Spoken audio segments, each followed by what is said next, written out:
الحمد للہ رب العالمین الحمد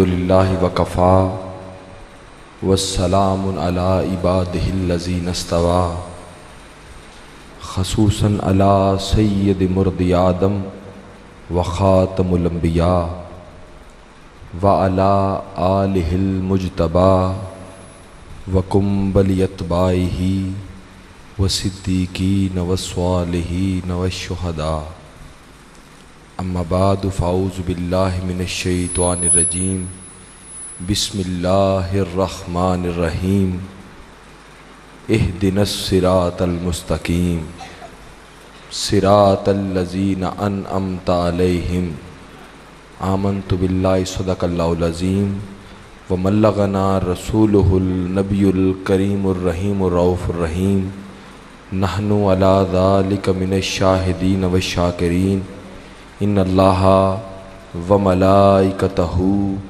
یصلون علی النبی یا ایہا الذین آمنوا صلوا علیہ وسلموا تسلیما الصلاۃ والسلام علیک یا سیدی یا رسول اللہ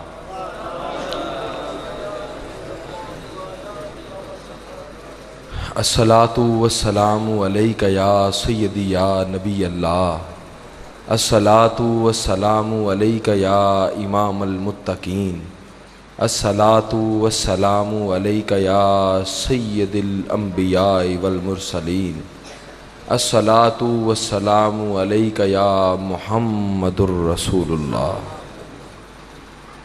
لاتدا درود شفیع معظم نبی مکرم حضرت محمد مصطفیٰ صلی اللہ علیہ وآلہ وسلم کی ذات گرامی پہ کہ اللہ رب العزت نے آپ کو اور مجھے اپنے گھر میں حاضر ہونے کا موقع فراہم فرمایا، اور آج کا یہ اجتماع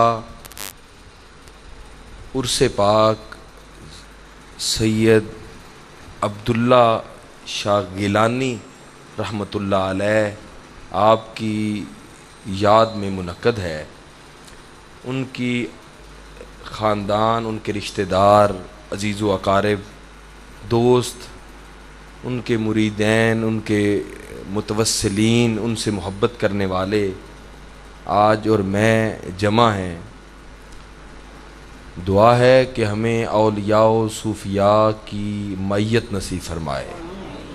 اللہ رب العزت ہمارے ظاہر کو اور ہمارے باطن کو خالص کر دے۔ دور ایسا چل رہا ہے کہ ہم صاحب علم آدمی نہ منہ سے کچھ بول سکتا ہے اور نہ ہی کسی کو ٹوک سکتا ہے۔ دور ایسا چاہ گیا ہے۔ تو جس طرح یہ کہہ لیں کہ سمندر کے اندر آدمی گر جائے نا، سمندر کے اندر، تو وہ پانی نمکین ہوتا ہے۔ بڑے خوبصورت چہرے میرے پاس اور سادات اور گیلانی سید ہیں، تو ان کے گوش گزار کہ سمندر کے اندر جب انسان گر جائے نا سمندر کے اندر تو پانی نمکین ہوتا ہے، تو وہ نمکین پانی بھاری ہوتا ہے، بھاری، تو وہ بھاری پانی چیز کو ڈوبنے نہیں دیتا، چیز کو ڈوبنے نہیں دیتا، وہ اپنے اندر اٹھائے رکھتا ہے۔ آدمی جو تیراک نہیں ہوتا نا، تیر نہیں سکتا، وہ ڈوبتا بھی نہیں ہے لیکن اس کے اوپر والے حصے کے اندر غوطے کھا کے مر جاتا ہے۔ میری بات سمجھ آ رہی ہے؟ اوپر والے حصے میں غوطے کھا کے مر جاتا ہے، وہ ڈوبتا بھی نہیں ہے۔ معاملہ معاشرے کا یہ ہو گیا ہے، ہم اس معاشرے کے اندر، اس معاشرے میں ہو گئے ہیں سارے صاحب علم،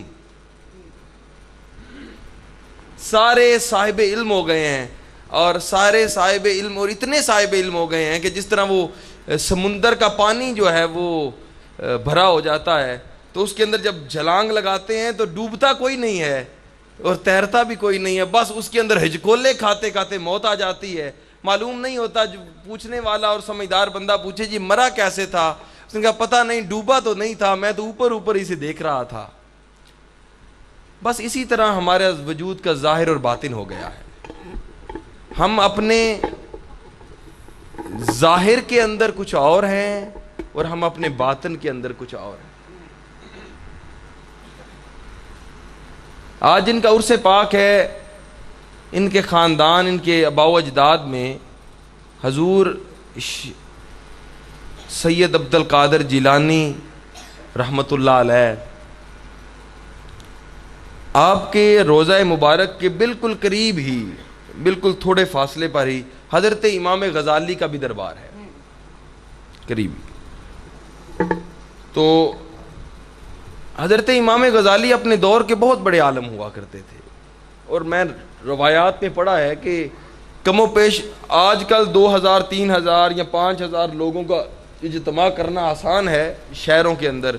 اس دور کے اندر کیونکہ لوگ بہت کم تھے اور صاحب علم تو بہت کم تھے، تو دور دور سے، یہاں تک کہ بر صغیر سے بھی لوگ علم حاصل کرنے کے لیے امام غزالی کی صحبت میں جا کے بیٹھا کرتے. ان کی اتنے آپ صاحب علم تھے. امام غزالی بیک وقت تمام فقہ امام حنبلی کے بھی عالم تھے، شافعی کے بھی عالم تھے، حنفی کے بھی عالم تھے اور مالکی کے بھی عالم تھے. بیک وقت آپ تمام مسالک پر بحث کرتے تھے. یہ امام غزالی کا تھا. اور امام غزالی نے اپنی زندگی میں، لکھا جاتا ہے اور پڑھے لکھے لوگ یہ کہتے ہیں کہ امام غزالی نے اپنی زندگی میں جتنی کتابیں لکھی ہیں، ہم اپنی زندگی میں وہ کتابیں پڑھ نہیں سکتے. انہوں نے جتنی کتابیں لکھ دی ہیں ہم وہ کتابیں پڑھ نہیں سکتے. یہ امام غزالی کا علمی، میں آپ کو ان کی علمی وزن بتانا چاہ رہا ہوں کہ ان کا کتنا علمی وزن تھا. تو امام غزالی نے جب سارے ہی علم حاصل کر لیے اور لوگ دور دور سے آپ کی مجلس میں آتے، اور وقت میں تحریراً لکھا ہے کہ 40 ہزار لوگ آپ کی مجلس میں بیٹھتے. بیک وقت 40 ہزار لوگ. اور اس وقت کیونکہ ساؤنڈ سسٹم نہیں تھے، یہ ساؤنڈ سسٹم، اور ابھی تو دیکھیں ہم یہ چند لوگوں تک آواز نہیں پہنچا سکتے، اس وقت بغیر ساؤنڈ سسٹم کے 40,000 لوگوں تک آواز پہنچائی جاتی تھی. آپ پوچھیں گے کہ یہ کیسا ممکن ہے کہ ایک آدمی 40,000 لوگوں تک آواز کس طرح پہنچا سکتا ہے؟ تو اس کا طریقہ کار یہ تھا کہ ایک حد تک، جس طرح نماز میں دیکھیں زیادہ دور ہو جاتی تو پھر ایک پیچھے امام صاحب کھڑے کیے جاتے ہیں، تو جب جو آمین کہتے ہیں، اللہ اکبر کہتے ہیں، تاکہ اس سے پیچھے والوں کو خبر ہو جائے. تو امام غزالی کا وہ دور تھا کہ ایک حد تک علماء بیٹھتے، جو امام غزالی جملہ پڑھتے وہ جملہ وہ دہراتے، جب وہ دہراتے تو ان سے پیچھے والے وہ جملہ سنتے، پھر وہ دہراتے. اس طرح وہ آواز 40,000 لوگوں تک معلوم نہیں 10 یا 20 پیروں کے ساتھ پہنچتی.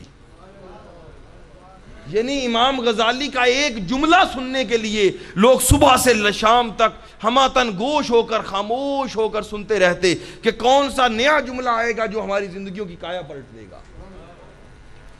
کیا علم ہوگا امام غزالی کا؟ آپ سوچ رہے ہیں کیا عظیم عالم ہوں گے اور کیا معاملہ ہوگا ان کا. اس وقت کے علماء کے سروں کے تاج تھے امام غزالی. امام غزالی ایک دن بیٹھ کے اپنی کتابوں کو یوں انبار لگایا ہو، کتابوں کو دیکھ رہے، کتابوں کو دیکھتے دیکھتے کہتے ہیں کہ کوئی کتاب ایسی نہیں رہ گئی جو میں نے غزالی تو نے نہ پڑھی ہو. اپنے آپ سے مخاطب کر کہتے ہیں اے غزالی کوئی کتاب ایسی نہیں ہے جو تو نے نہ پڑھی ہو، ہر کتاب ہی تو نے پڑھ دی، اور صرف پڑھی نہیں ہے بلکہ ہر کتاب لوگوں کو پڑھا بھی دی. بہت بڑا درس تھا امام غزالی کا، یعنی کہ تم صرف پڑھی نہیں ہے بلکہ پڑھا دی ہے، یعنی کہ اس کتاب کی ہر چیز تمہیں سمجھ آ گئی ہے. غزالی کوئی جملہ ایسا نہیں جو تو نے نہ پڑھا ہو، جو ہم سے پہلے کے لکھنے والوں نے نہیں لکھا. تو اپنے آپ کو کہتے ہیں غزالی پر تجھے خدا نہیں ملا. آیا یہ میں امام غزالی کا جملہ دے رہا ہوں. میں وہ کہہ رہا ہوں کہ ہم دور ایسا ہے کہ ہجکولے کھا رہے ہیں کہ نہ کچھ بول سکتے ہیں اور نہ کچھ بیان کر سکتے ہیں اور نہ ٹوک سکتے ہیں، بس چپ کر کے جملے بیان کر دیتے ہیں. کوئی لینے والا لے لے، نہیں لے تو سودا بھائی واپس کر دے، ہم واپس لے جائیں گے. یہ سودا ایسا ہے، نہ کوئی خریدے گا تو واپس لے جائیں گے، چلیں کوئی تو خریدار ہوگا نا اس سودے کا. تو امام غزالی نے سوچا، کیونکہ مجھے معلوم ہے کہ یہ گفتگو میرے اس پنڈال میں چند لوگ سمجھ رہے ہوں گے، چند لوگ ہی سمجھ رہے ہوں گے. چلیں چند لوگ صحیح، کوئی ایک ہی سمجھنے والا مل گیا تو کافی ہے. تو امام غزالی نے کہا کہ کوئی کتاب ایسی نہیں بچی جو تو نے پڑھی نہ ہو، اور نہ کوئی بچی جو تو نے پڑھائی نہ ہو، پر غزالی کتابوں سے خدا نہیں ملا. پھر دوسرا جملہ غزالی نے اپنے آپ کو کہا کہ غزالی کوئی نماز ایسی نہیں جو تو نے نہ پڑھی ہو، اور کوئی رات ایسی نہیں جس رات تو نے قیام کے لیے کھڑا نہ ہوا ہو. نماز بھی پڑھ لی، تہجدیں بھی پڑھ لی، تسبیح و تحلیل بھی کر لی، اور ساری کتابیں بھی پڑھ لی، علم کا خزانہ بھی تیرے پاس آ گیا، پر تو یہ نہیں کہہ سکتا کہ میں خدا کو مل گیا ہوں اور خدا مجھے مل گیا ہے. یہ جملہ نہیں کہہ سکتا تو. تو غزالی نے صبح اٹھا اور اسی درویش کی آستانے پہ جا کے دو زانو ہو کے بیٹھ گیا. میں کسی عام شخص کی بات نہیں کرنے لگا، میں امام غزالی کی بات کر رہا ہوں، علماء کے سروں کے تاج کی بات کرنے لگا ہوں. کہتے ہیں جب دو زانو ہو کے بیٹھے تو وہ پھٹے پرانے کپڑوں والا درویش جس کے اپنے کپڑے پھٹے ہوئے تھے، نہ اس کے کوئی شخص اس سے کوئی دین کی بات سمجھنے آتا تھا، نہ کوئی دنیا کی سمجھنے آتا تھا، پھٹے پرانے کپڑوں والا، سر پہ پھٹی ہوئی ٹوپی پہنے، بال گرد آلود ہوئے، پوچھنے لگا عالم صاحب، مولانا صاحب، آج میرے آستانے پہ کیا لینے آئے ہیں؟ آج میرے آستانے پہ کیا لینے آئے ہیں؟ فرمایا آپ کے آستانے سے میں نے سنا ہے کہ آپ کے آستانے سے خدا مل جاتا ہے، آپ کے دروازے سے خدا ملتا ہے، مجھے کہیں سے خدا نہیں ملا، آپ کے بوئے سے خدا لینے آیا ہوں. امام غزالی آپ کے بوئے سے خدا لینے آیا ہوں. تو آپ نے فرمایا پھر خدا لینے آئے ہو تو پھر یہ سب کچھ نہیں رہے گا جو تو لے چکا ہے، پھر سب خدا رہے گا. جب خدا تنہا ہے، جب تو تنہا ہوگا تو خدا ملنے آئے گا. جب تو تنہا ہوگا تو وہ امام غزالی پھر ان کی کتابیں چھوٹ گئیں، پھر درس چھوٹ گئے، پھر استادی ختم ہو گئی. پھر امام غزالی کا حال یہ ہو گیا کہ امام غزالی پھر گلی گلی دھکے کھانے لگے. امام غزالی کے کپڑے پھٹ گئے، لوگوں نے کہنا شروع کر دیا غزالی پاگل ہو گیا ہے، غزالی پاگل ہو گیا. پھر جنگلوں کے دھکے، 10 سال امام غزالی جنگلوں کے اور شہر کے اور بازار کے اور گلی کوچے کے چکر لگاتے رہے، اور لوگوں کو دیکھنا اور حال دیکھنا اور چکر کاٹنے، کبھی کسی آستانے پہ، کبھی کسی در پہ، کبھی کسی در پہ. جب 10 سال گزرے تو پھر امام غزالی کی قلم نے پھر ہاتھ نے پھر قلم اٹھائی، اور پھر ہاتھ نے قلم اٹھانے کے بعد پھر ایک کتاب تحریر کی. اس کا نام تھا احیاء العلوم. کیا نام تھا؟ احیاء العلوم. کسی نے پوچھا غزالی یہ کون سی کتاب ہے؟ فرمایا پہلی ساری کتابیں وہ تھی جو بغیر خدا سے ملے لکھی تھی، یہ وہ کتاب ہے جو خدا کے ملنے کے بعد لکھ رہا ہوں.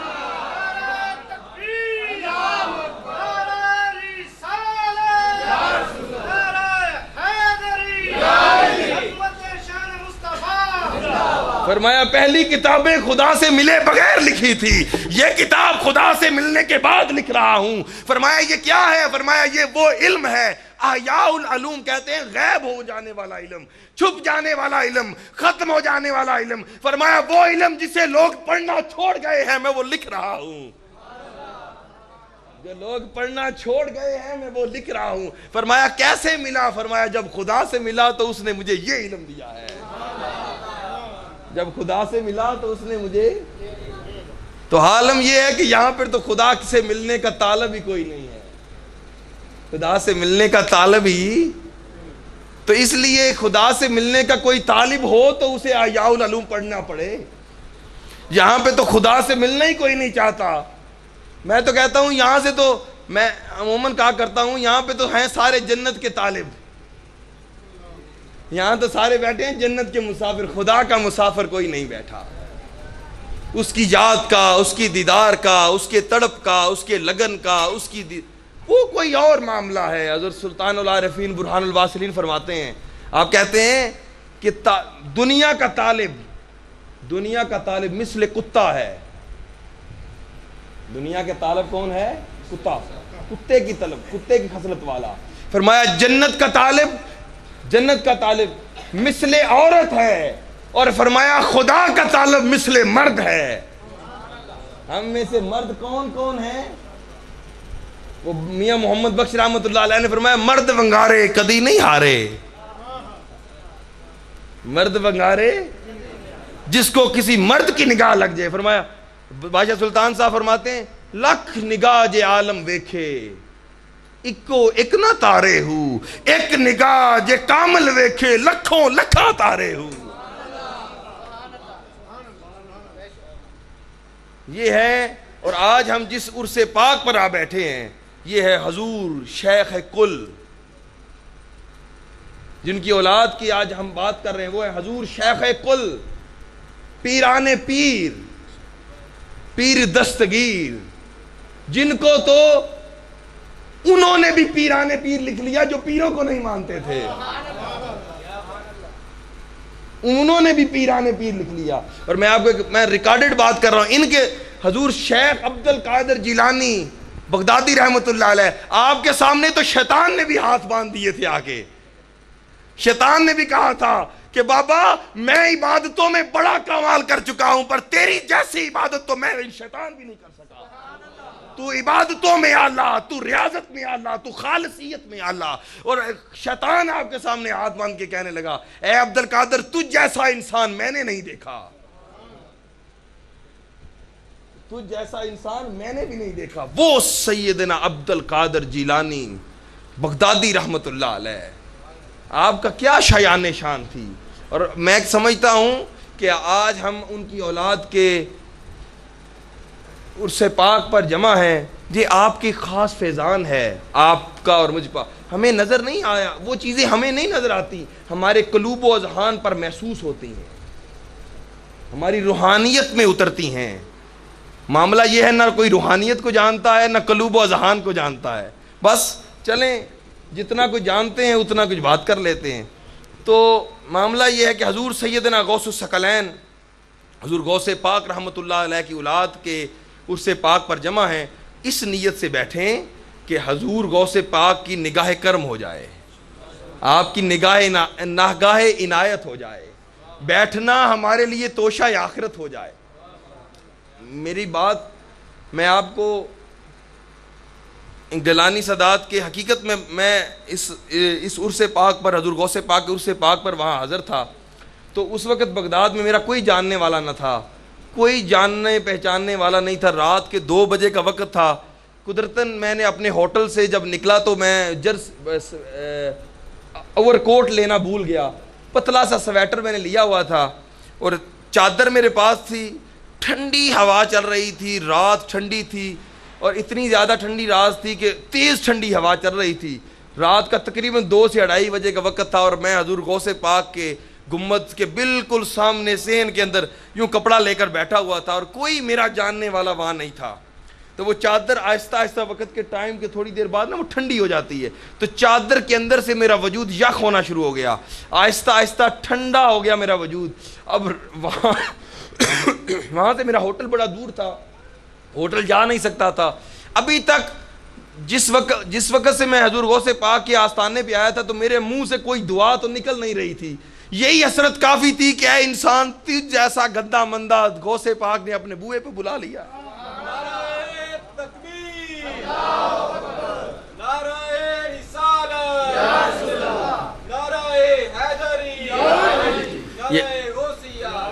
یہ غوث پاک کی مہربانی ہے کہ انہوں نے بولا. میں حقیقتاً میرے منہ سے کچھ نہیں نکل رہا تھا, بس میں تک رہا تھا آپ کے گنبد کو اور یہاں تک کہ سلام تک نہیں کیا. بس اتنا میں حیران تھا کہ بس آپ کے گنبد کو تک رہا تھا. 1.5 گھنٹے 3 گھنٹے گزر گئے تو جب میری وہ ٹھنڈک محسوس ہوئی, جسم کی حالت تھی تو ٹھنڈک نے جسم کو جب مجبور کیا تو درد شروع ہو گئی جسم کو. جب جسم کو درد شروع ہوئی تھی اب میں دائیں بائیں دیکھنے لگا کہ اب مجھے کوئی چیز جگہ ملے جہاں پر میں وہ سائے کے اندر یا کسی کمرے کے اندر چلا جاؤں تاکہ یہ ٹھنڈک جو میرے وجود کو یہ درد نہ دے, صبح تک بخار ہو جائے گا. تو یوں گنبد کو دیکھ رہا تھا تو ساتھ ہی میرے زبان سے ارادہ آیا کہ حضور چائے کی بھی ضرورت ہے اور بستر کی بھی ضرورت ہے. چائے کی بھی ضرورت ہے, رات کا پچھلا پہر ہے اور بستر کی بھی ضرورت ہے.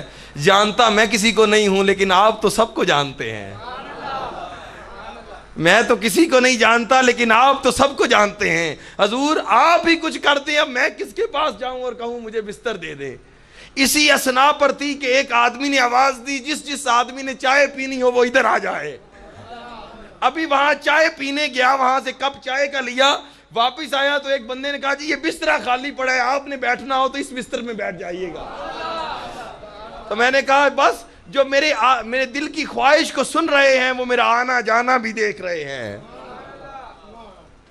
تو دعا کریں کہ آپ کو انہوں نے حضور غوث ثقلین کی اولاد کے عرص پاک پر جمع ہیں، آپ کو وہی فیضان نصیب ہوگا جو حضور غوث پاک سے نصیب ہوگا، وہی فیض نصیب، کوئی فرق نہیں ہے۔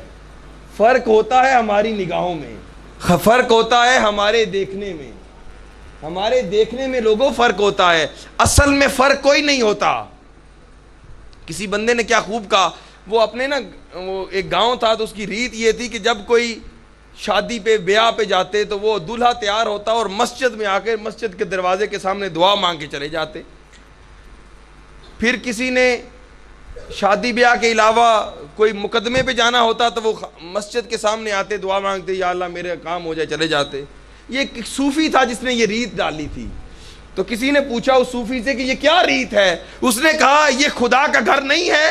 اس نے کہا خدا کا گھر ہے۔ تو اس نے کہا بس اسے یہی سمجھو کہ کعبۃ اللہ کے سامنے جا کے دعا مانگ رہا ہوں، تمہارا ارادہ کعبۃ اللہ ہوگا، خدا کعبۃ اللہ کی طرح تمہاری آواز سنے گا،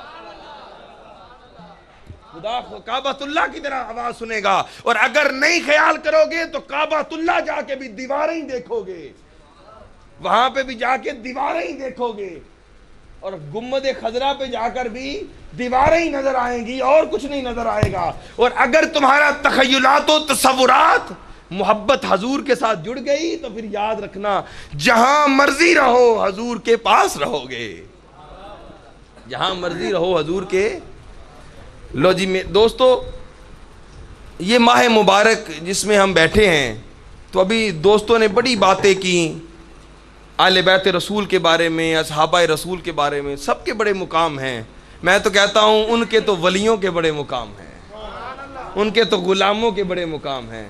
ارے یہ کیا بات ہے یار، صرف ان کا کوئی نام لے لینا، ظاہراً آرٹیفیشلن بناوٹن دھوکے کے لیے کوئی نام لیتا جائے تو اس کی لوگ قدر کرنا شروع کر دیتے ہیں۔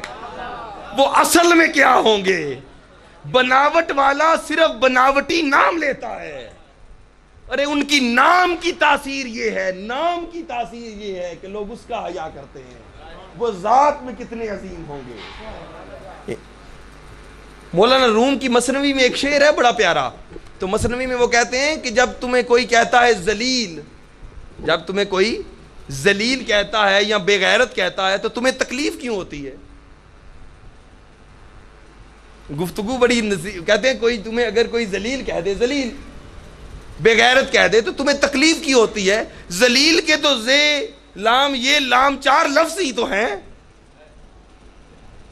غور کریں نا، زے لام یہ اور لام ذلیل چار لفظ ہی ہیں، ان چار لفظوں میں تجھے تکلیف کی ہوتی ہے۔ اور اگر تمہیں کوئی نیک کہہ دے، نیک، تو تمہیں راحت کیوں محسوس ہوتی ہے؟ نیک بھی تو چار لفظ ہی ہیں، نون یہ اور کاف، لفظوں سے تکلیف ہوتی ہے اور لفظوں سے ہی راحت پہنچتی ہے۔ آپ پھر اس کے اگلے شعر میں لکھتے ہیں، یوں لگتا ہے کہ ذلیل کے چار لفظ جہنم سے آئے ہیں اور نیک کے چار لفظ جنت سے آئے ہیں۔ بس جس طرح ذلیل کے چار لفظوں سے تمہیں جہنم کی تکلیف ہوتی ہے، جس طرح جہنم تمہارا دل جل رہا ہے، اسی طرح میرے دوستو آپ امام غزالی اصل میں سمجھانا یہ چاہ رہے ہیں دوستو، یہ لفظ اصل میں تمہاری روح کا، تمہارے خیالات کا، تمہارے تصورات کا مرکز ہوتے ہیں۔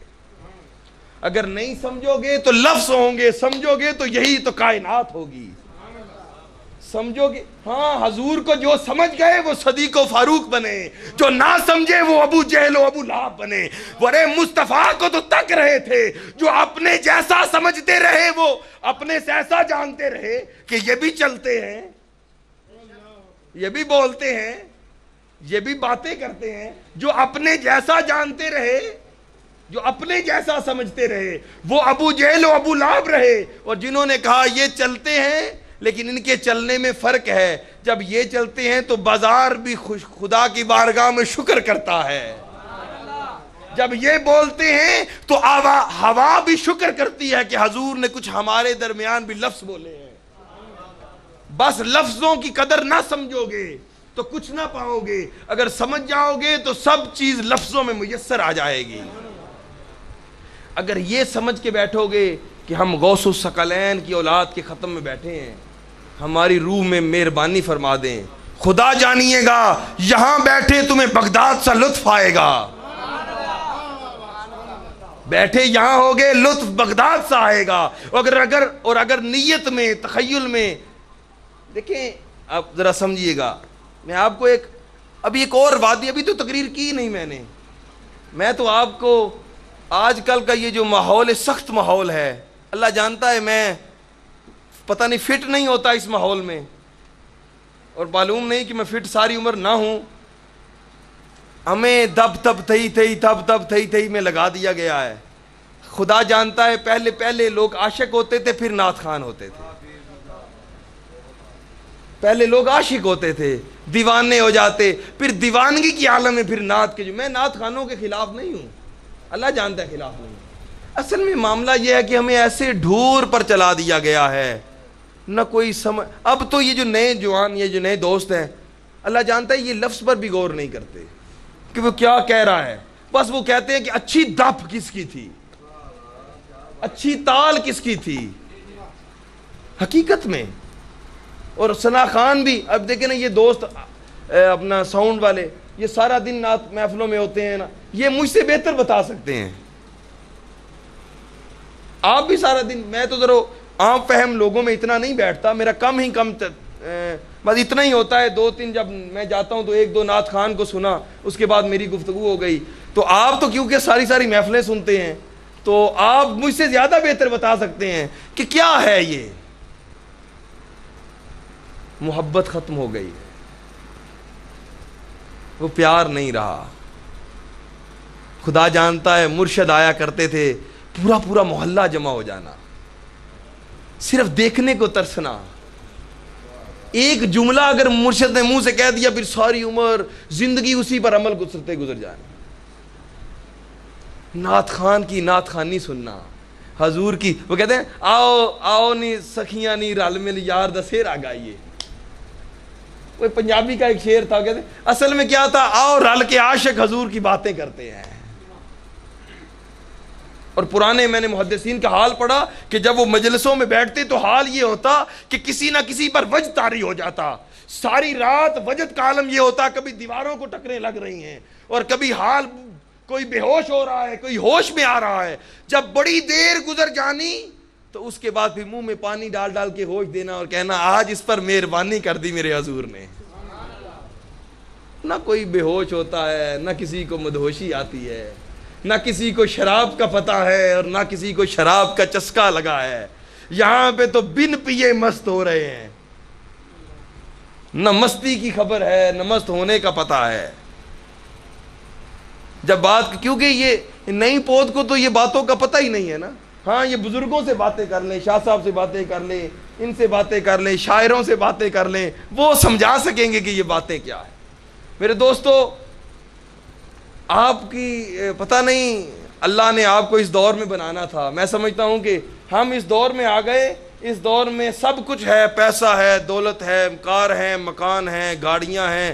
غریب سے غریب آدمی کی جیب میں بھی 1,00,000 2 لاکھ روپیہ گھر میں ضرور پڑا ہوگا. یہاں میں کچھ نہیں ہے, پیسہ ہے, لیکن اچھے لوگ نہیں رہے,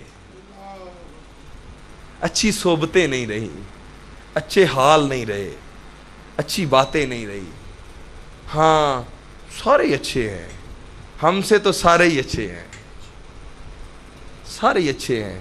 پتہ نہیں وہ لذتیں جو ہم تلاش کرتے ہیں وہ نہیں رہی. جہاں جاتے ہیں کوئی نئی بات ہی سنتے ہیں, جہاں جاتے ہیں کوئی نئی بات. چلیں آپ کو یہ تو اپنا دکھڑا ہے, کس کس کے سامنے کب کب بیان کیا جائے. تو چلیں عرس پاک کی نسبت سے سادات بیٹھے ہیں, سادات کا حیا کیا کریں. میں آپ کو اس محفل کا ایک ہی جملہ دے دوں, سادات کا حیا کیا کریں. جتنا آپ سیدوں کا حیا کریں گے آپ کا دل اتنا سوزدار ہو جائے گا. اللہ جانتا ہے. دل اتنا لطیف ہو جائے گا, زبان اتنی میٹھی ہو جائے گی, عقل اتنی باریک ہو جائے گی. ان کے سامنے ہاتھ اٹھا کے ان کو سلام کرنے سے جھجکا نہ کریں. سرداروں کے سامنے سلام کیے جاتے ہیں. یہ سردار ہیں, یہ بادشاہ ہیں. سردار اور بادشاہ. دیکھیں کتنے جانور ہیں, جانوروں کی تعداد کوئی کم ہے؟ بڑی. شیر, ہاتھی, چیتا, اس کے علاوہ چیتا ہے, جنگل کا ہاتھی ہے, اور بہت سے جانور ہیں. لیکن آپ جب بھی کہیں تو کہیں گے جی شیر جنگل کا بادشاہ ہے. کیوں؟ شیر کا کوئی ٹیگ لگا ہوا ہے وہ جنگل کا بادشاہ؟ کوئی ٹیگ ہے؟ نہیں, پھر بھی وہ بادشاہ. کیوں بادشاہ ہے؟ کوئی نہیں بتائے گا کہ کیوں بادشاہ. بس جی بادشاہ ہے. اچھا جی بادشاہ جو اس کا بیٹا جو ہے وہ بھی جو شیر کا جو بیٹا ہے وہ بھی بادشاہ ہے. کیوں جی؟ وہ بھی بادشاہ جی. اس شیر کا بیٹا وہ بھی بادشاہ ہے. ہاں جی وہ بھی بادشاہ ہے. کیوں؟ کیونکہ یہ جی بادشاہ کا خاندان ہے.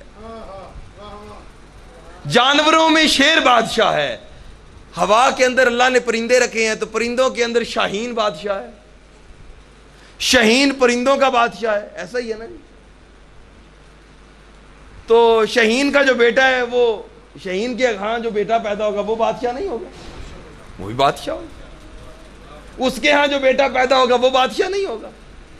نہیں, یہ کہہ لیں جی 4 نسلیں شاہین بادشاہ تھا, اب 2 نسلیں طوطا بادشاہ ہے. ایسا ہوتا ہے جی. چیتا بھی تو شیر کی طرح کا ہوتا ہے نا, کام بھی چیتا شیر والا ہی کرتا ہے. وہی گوشت کھاتا ہے, وہی جنگل کا پکڑ. چیتا جنگل کا بادشاہ ہو سکتا ہے؟ کوئی نہیں مانے گا, کہیں گا نہیں جی جنگل کا بادشاہ شیر ہی ہے. کیوں شیر ہی ہے جی؟ بس شیر ہے. اس کے اندر ایک بہت بڑی خوبی ہے کہ وہ حرام نہیں کھاتا. حرام کا مطلب مردہ نہیں کھاتا. ان کے نزدیک مردہ کھانا حرام ہے. وہ جب شکار کرتا ہے زندہ کو پکڑتا ہے اور کھاتا ہے. وہ شاہین جو آسمانوں پہ اڑتا ہے وہ بھی مردے نہیں کھاتا, وہ جب کھاتا ہے زندے کو جبٹ کر کھاتا ہے. اسی طرح سادات کو سردار بنایا گیا ہے, اسی لیے ان پر صدقہ, زکوٰۃ اور خیرات حرام کر دی گئی ہے. فرمایا تم صرف مزدوری کر کے حلال رزق کھا سکتے ہو, نہ صدقہ کھاؤ گے نہ زکوٰۃ کھاؤ گے. حضور نے فرمایا اسی طرح حرام ہے جس طرح خنزیر کا گوشت حرام ہے. اگر یہ ایک جیسے ہوتے تو صدقہ یہ بھی کھاتے جو سارے کھا سکتے ہیں. یہ سردار ہیں, ان کو سرداری عطا کی گئی ہے. ہاں یہ سردار ہیں. اور کس طرح کے سردار ہیں؟ حضرت ابراہیم کے 2 بیٹے ہیں. حضرت ابراہیم کے کتنے بیٹے؟ ایک بیٹے حضرت اسماعیل علیہ السلام اور ایک بیٹے حضرت اسحاق علیہ السلام اور حضرت اسماعیل علیہ السلام. حضرت اسحاق کی اولاد سے نبی ہوئے. کتنے نبی ہوئے؟ 70,000 نبی. حضرت اسحاق کی اولاد سے کتنے نبی ہوئے؟ اور حضرت اسماعیل علیہ السلام کی اولاد خانہ کعبہ کی متولی ہو گئی. خانہ کعبہ کی متولیت کسے ملی؟ حضرت اسماعیل کی اولاد سے. اب سمجھیے گا, اسماعیل کا بیٹا خانہ کعبہ کا متولی, اسماعیل کا پھر بیٹا خانہ کعبہ کا متولی, پھر اسماعیل کا بیٹا خانہ کعبہ کا متولی, یعنی خانہ کعبہ کا سجادہ نشین.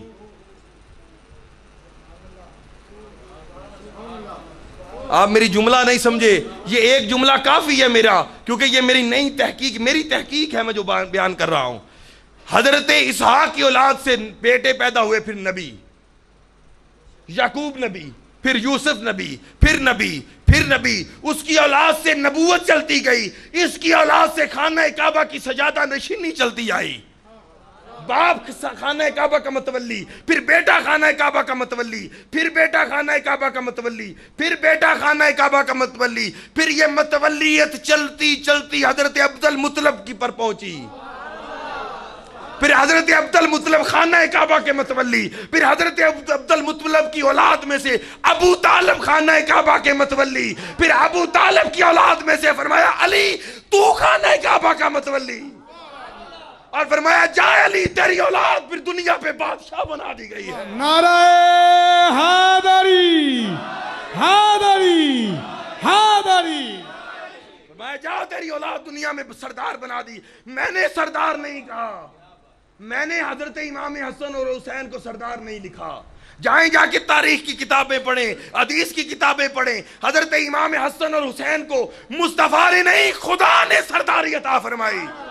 ہاں میں حدیث پڑھتا ہوں, حدیث قدسی. خدا نے فرمایا الحسن والحسین سیدا شباب اہل الجنہ. فرمایا حسن اور حسین جنت کے نوجوانوں کے سردار ہیں. یہ وہاں بھی سردار ہیں, یہ یہاں بھی سردار ہیں.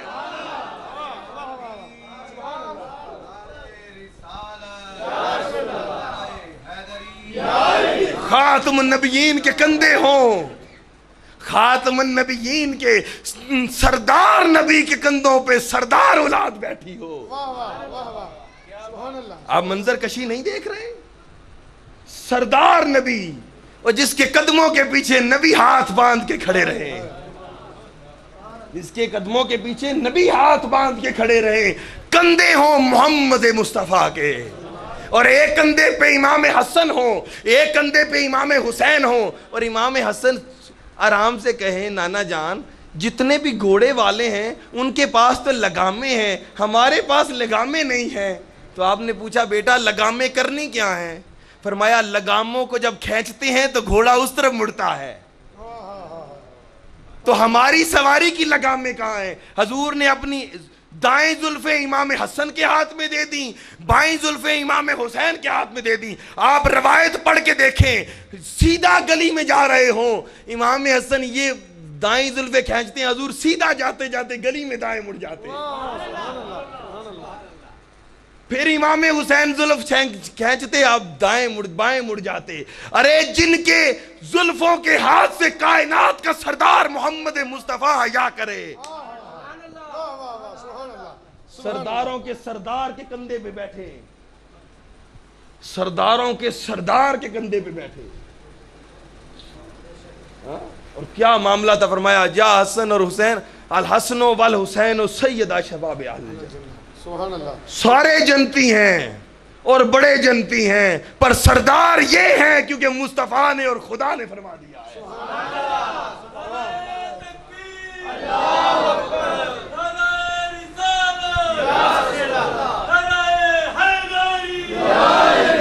فرمایا تمہیں سرداری دے دی, اور صرف سرداری تجھے نہیں دی, تیری نسل میں سرداری دے دی.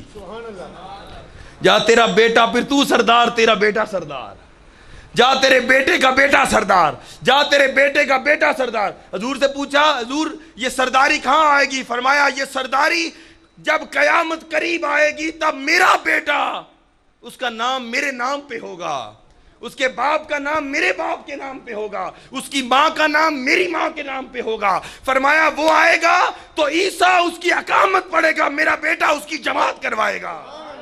فرمایا یہ سرداری رکے گی نہیں, پھر قیامت تک چلتی رہے گی.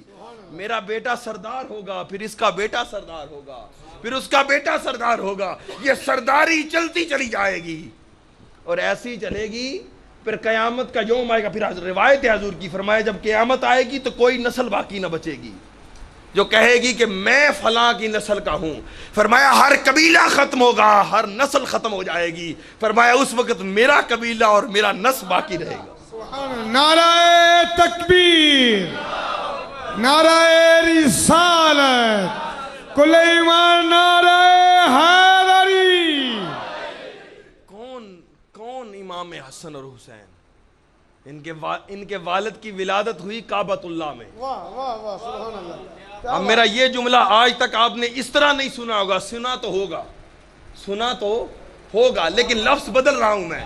ان کے والد کی ولادت ہوئی کعبۃ اللہ میں. کون سا کعبۃ اللہ؟ جہاں تم جس طرح منہ کر کے نماز پڑھتے ہو اور جس کا طواف کرتے ہو. اگلا جملہ سنیے گا, جن کے باپ کی ولادت ہو کعبۃ اللہ میں اسے علی کہتے ہیں, اور جن کے بیٹوں کی ولادت ہو مسجد نبوی میں اسے حسن و حسین کہتے ہیں. حسینیت, حسینیت, حسینیت. اور حضرت عائشہ صدیقہ کی میں روایت بیان کرتا ہوں کہ حضرت عائشہ صدیقہ گئی حضور سرور کونین کے پاس, کہنے لگی یا رسول اللہ کیا کوئی اگر ماں بچہ جنے تو بچے کو پیدا کرنے کے بعد وہ عبادت کر سکتی ہے؟ حضور نے فرمایا نہیں، وجود پلید ہو جاتا ہے، عبادت نہیں ہوتی۔ ساتھ ہی حضور نے پوچھا عائشہ کہیں تم فاطمہ کی تو بات نہیں کر رہی؟ فرمایا ہاں فاطمہ کی بات کر رہی ہوں، صبح بچے کو جنم دیا، ظہر کے وقت آپ مصلی پہ کھڑی ہیں، فرمایا سن لے کائنات کا نظام اور ہے، فاطمہ کا نظام اور ہے۔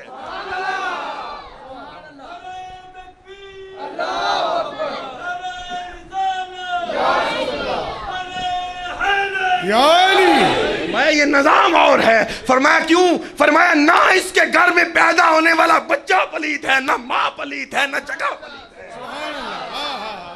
یہ پیدا ہو نہ ماں پلیت ہوتی ہے، نہ بچہ پلیت ہوتا ہے، نہ جگہ پلیت ہوتی ہے۔ فرمایا کیوں؟ فرمایا خدا کہتا ہے یہ تو گھر میں نے خود پاک کر دیا ہے۔ سبحان اللہ، جسے خدا پاک کرنے کا حکم دے دے اور کہیں یہ فرق کیا ہے؟ فرق یہ ہے کہ ہر کوئی خود پاک ہوتا ہے، ہر خاندان خود پاک ہوتا ہے، خود پاک ہوتا ہے اور خود پاک ہونے کی کوشش کرتا ہے۔ سادات آپ کو سلام کرتا ہوں اس لیے کہ تم خود نہیں پاک ہوتے، تمہیں خدا پاک کرتا جا رہا ہے۔ ہاں اسی لیے تو ہے ان کے بیٹوں سے کوئی بودلا بہار جنم لیتا ہے۔ بودلا بہار حضرت امام موسیٰ کاظم کے بیٹے تھے، حضرت موسیٰ کاظم کی اولاد تھی حضرت بودلا بہار، کاظمی سید تھے، اور آپ حضرت لال شہباز قلندر آپ کے عاشق اور معشوق تھے۔ بودلا بہار اور یہ ایک دوسرے کے عاشق و معشوق، ہر وقت ایک دوسرے کے ساتھ رہنا۔ جب نسل بدلتی ہے معاملہ یہ ہوتا ہے، دور بدلتے جاتے ہیں۔ جب پرانا دور تھا اذانیں ہو رہی، لو جی اذانیں ہو گئی، وقت ختم ہو گیا، ٹائم کیا پونے۔ میری جی بھی غلطی ہے کہ میں بھی تھوڑا لیٹ آیا ہوں، لیکن کچھ ان دوستوں نے بھی میرے ساتھ یعنی کہ میں آیا ہوں تو پھر گھنٹہ بیٹھا ہوں۔ میں نے کیونکہ لاہور سے نکلتے ہوئے انہیں کال کر دی تھی کہ میں انشاءاللہ تعالیٰ مسلمان ہیں لیکن سردار ہیں، سرداروں کا کام مہر کھانا نہیں ہوتا، سرداروں کا کام بادشاہی کھانا کھانا ہوتا۔ حدیث پاک ہے فرمایا یہ صدقہ زکوٰۃ اور خیرات رزق کی میل ہے، رزق کی، بلکہ یہاں تک کہ حضرت امام حسن نے ایک کھجور منہ میں ڈال لی، ایک کھجور منہ میں ڈال لی۔ حضور نے پوچھا اسے لے کر آنے والی عورت سے کہ اے عورت بتا یہ کھجوریں کس چیز کی ہیں؟ اس نے کہا صدقے کی۔ حضور نے امام حسن کی یوں گردن پہ ہاتھ رکھا، میں روایت پڑھا، حضور نے گردن پہ ہاتھ رکھا کہیں اندر نہ چلی جائے، گردن پہ ہاتھ رکھا، انگلی گلے میں اتار کے آپ نے انگلی سے کھجور کو باہر نکال دیا، فرمایا سنو میری اولاد پہ صدقہ حرام ہے، میری اولاد پہ زکوٰۃ حرام ہے، میری اولاد پہ خیرات حرام ہے۔ کیوں؟ کیونکہ یہ سردار ہیں، سردار میل نہیں کھایا کرتے، ان کا حیا کیا کرو، کیونکہ نماز میں تم ان پر درود پڑھتے ہو، نماز میں ان سادات پر درود پاک پڑھتے ہو۔ اور حضرت امام شافعی نے لکھا، امام شافعی سے کسی نے پوچھا کہ سید کا احترام کیا ہے، اور اگر کوئی گنہگار سید ہو تو پھر اس کا عالم کیا ہے؟ فرمایا سنیں امام شافعی کا جملہ، امام شافعی نے کہا اگر کوئی گنہگار بھی سید ہو سنو، اور یہ مثال دی آپ نے فرمایا اگر تیرے گھر کو آگ لگ جائے اور تیرے گھر کے ساتھ چھپڑ کا پانی ہو، گندا پانی ہو، اور نہر دور ہو، بتا آگ بجانے کے لیے چھپڑ کا پانی لے گا کہ نہر کا پانی؟ اس نے کہا چھپڑ کا پانی سے پہلے مکان کو آگ بجا لوں گا، پھر نہر کے پانی سے لا کر دھو کے صاف کر دوں گا۔ آپ نے فرمایا بات سن لے، گنہگار سید کا بھی عالم یہ ہے، وہ بھی دل راضی ہو کر کہہ دے تو تیری جہنم کی آگ حرام کر دے گا۔